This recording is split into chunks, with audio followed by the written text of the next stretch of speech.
Hey, this is Kevin Lynch. I'm going to show you a quick, easy, and really good way to make pizza sauce. When you go to the grocery store or the Italian market, you'll see several different types of tomatoes. The tomatoes I like to use for my sauce are San Marzano tomatoes, which are a really good tomato out of southern Italy. They're known for their low acidity, sweetness, very good. You'll see them in lots of pizza sauces and lots of Italian cooking. I get really good San Marzano tomatoes from Cento. They're a company based in New Jersey, but they have a facility in Italy getting these really good tomatoes. If you can't find Cento San Marzano tomatoes, there's many other brands that sell them, or if you can't find San Marzano tomatoes, you might find like a California tomato that says it's San Marzano-style, so you can try that as well. Now, I do like tomatoes that are grown locally for my marinara sauce. Like, I really like these tomatoes Scalfani out of New Jersey that are really good when I make a marinara sauce that has a little bit of onion and oregano and some other ingredients in there. It cooks up very well. The San Marzano tomatoes are sweeter, so sometimes I find that a little bit overpowering when I'm using a lot of sauce for something like a Chicago deep dish or spaghetti. If you don't want to take the time to make your own sauce, I definitely recommend Don Pepino. Really good pizza sauce, really fills in well.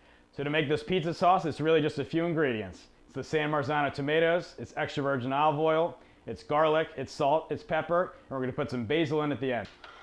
So to get started, I'm just going to take my can of tomatoes and I'm going to dump them into my blender.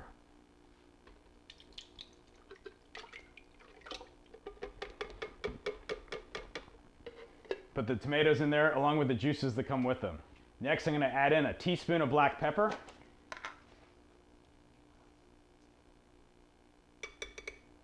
Then a teaspoon of Italian sea salt.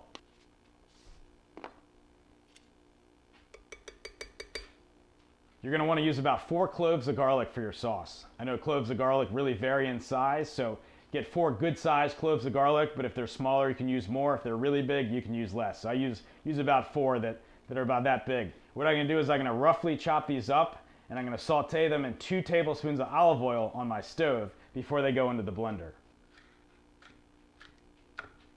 I put the garlic in the pan. We're going to add 2 tablespoons of extra virgin olive oil.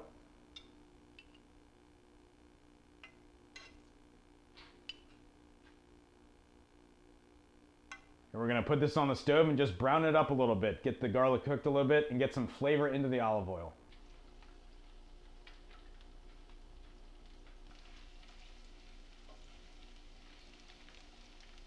And now I'm just going to put it in the blender with the tomatoes and other ingredients.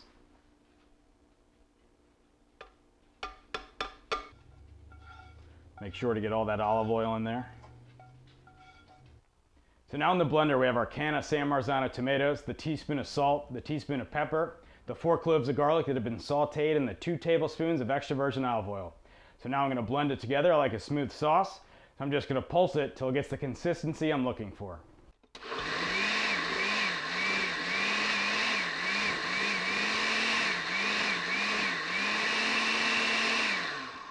So I pulse it for about 10 to 15 seconds in the blender to get it nice and smooth. You don't want to do it for too long because then it'll get too much air in there. If you like a chunkier sauce, do a little bit less. So I like to put in the basil last to have nice strips in there as opposed to getting ground up in the blender to keep that nice basil flavor.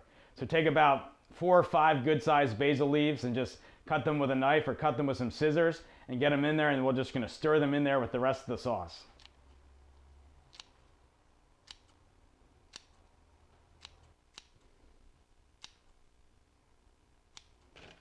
So now I'm just going to take the sauce with the basil right on top. I'm going to pour it into some Tupperware. I'm going to stir it up a little bit, just mix the basil around. Now that we have our sauce, I'm going to put it in the fridge. The fridge will thicken it up a little bit and it'll get more of the fragrance of the basil. I like to put it in the fridge 24 hours before cooking pizza, but if you don't have that much time, just an hour or so will work. So I'm going to take the sauce, just spread it out with my ladle in a circular motion. Leave a nice area for the crust on the outside. So I'm going to add my cheese.